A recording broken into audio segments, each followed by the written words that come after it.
నమస్తే. భారతదేశాన్ని గడగడలాడించిన వీర మహిళ కోసం మాట్లాడుకుందాం. నరకము అనుభవించింది కానీ తలొగ్గలేదు. 23 రోజులు రేప్ చేయబడ్డ 22 మంది రేపిస్టులు చంపిన ధైర్యశాలి పోలన్ దేవి కథ. ఆమె కథ మనల్ని ఈ దేశాన్ని ఏం నేర్పింది, ఎట్లా నేర్పింది అనేది మనం చూపెట్టే ప్రయత్నం చేద్దాం ప్రజలందరికీ. ఒక సాధారణ పల్లెటూరు అమ్మాయికి వ్యవస్థలో న్యాయం జరగనప్పుడు ఆమె తన చేతుల్లోకి తుపాకీ పడితే ఆ ప్రతీకారం ఎంత భయంకరంగా ఉంటుందో ఈ నిజ జీవితంలో చరిత్ర చెబుతుంది. ఈమె పేరే పోలన్ దేవి. భారతదేశ చరిత్రలోనే ఒక చెరగిన ముద్ర వేసిన బందిపోటు రాణి. 1963లో ఉత్తరప్రదేశ్లోని ఒక పేద మల్లా చేపల పట్టి కుటుంబంలో జన్మించిన పోలన్ దేవి జీవితం చిన్నప్పటి నుంచి కన్నీటి విధగా మారింది. బాల్య వివాహం, గృహహింస మరియు తీవ్రమైన కుల వివక్ష ఆమె జీవితాన్ని నరకప్రాయం చేశాయి.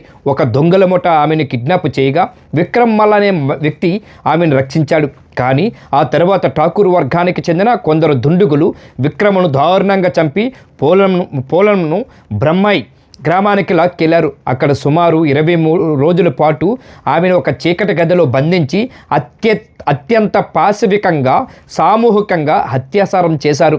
ఈ దారుణం తర్వాత ఆమె ప్రాణాలు కోల్పోతుందనుకున్నారు. కానీ ఆమె ఒక అగ్నిపర్వతంలా రగిలిపోయింది.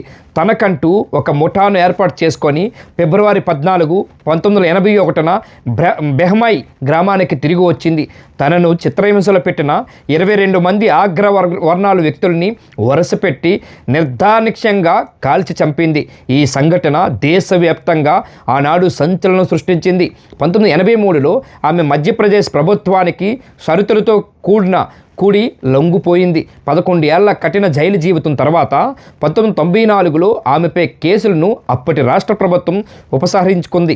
ఆ తర్వాత ఆమె పాలిటిక్స్లోకి అడుగుపెట్టింది. సమాజంలో అణగారిన వర్గాలకు న్యాయం జరగాలని పోరాడింది. 1996, 1999లో 2 సార్లు ఆమె పార్లమెంటు సభ్యురాలుగా ఎన్నికైంది.